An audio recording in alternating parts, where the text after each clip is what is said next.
Today I'm making Nanaimo bars. So half a cup of butter, quarter cup of white sugar, a teaspoon of vanilla, 3 tablespoons of cocoa, and 1 large egg.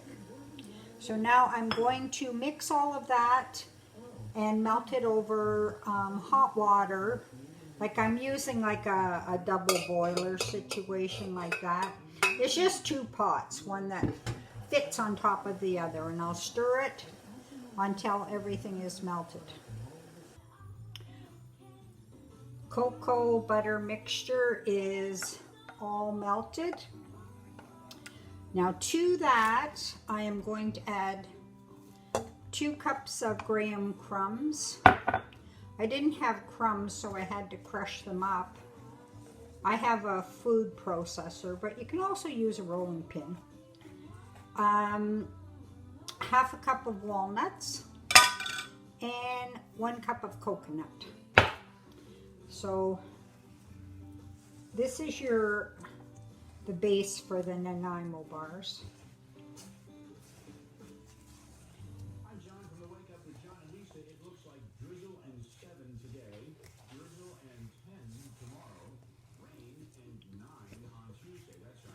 So once you get that all mixed up, I have lightly greased a 8-inch pan.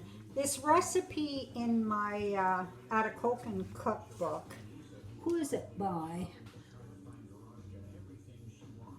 Bonnie Romason. I guess at one time she must have lived in Atacocan, but now she's in Brampton according to the cookbook. So once this is all mixed up like so, you're going to put it into a lightly greased, like I said, it calls for a 9-inch pan. Well, I have an 8-inch pan, so I'm gonna have to do. Then all you're doing is spreading it around, kind of evening it out. So once it's all evened out,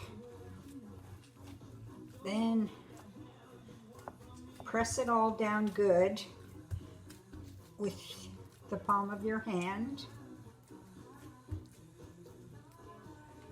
like so. Now I'm doing the next part.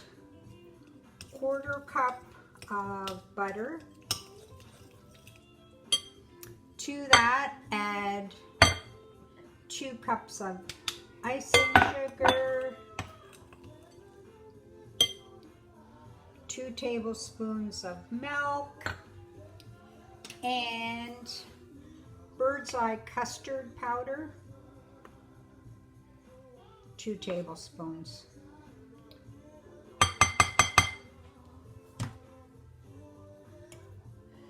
Now just mix that all together. Once that's all mixed and nice and creamy, now you're going to get your base.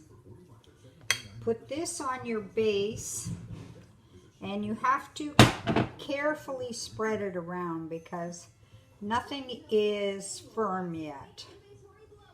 I don't know, I guess if you wanted to do it in slower stages, you could cool the bottom. But I've always done it that you do the whole thing, then cool it. But I guess it doesn't really matter. You do whatever's easy for you. So like that, then just spread everything around.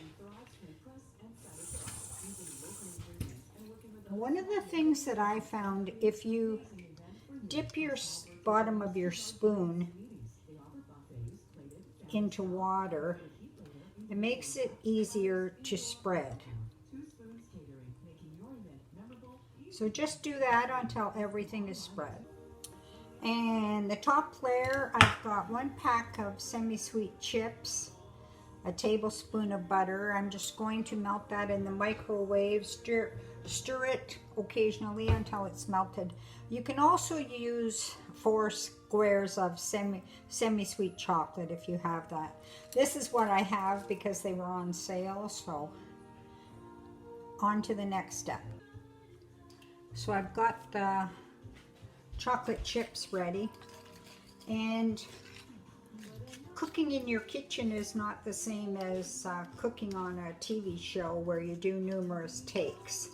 So this chocolate was a little bit too thick when I melted it and stirred it. So I put in a little bit more butter, maybe half a tablespoon, and equivalent amount of milk, just to make it spreading consistency. Cooking is all about knowing what to do to fix something if it didn't quite go as like your instructions, and it rarely ever does. I used to always make these Nanaimo bars for my brother-in-law, Robert. He always used to say, "Are you doing Naomi bars for Christmas?" And I would always correct him, but he continued to call them Naomi bars.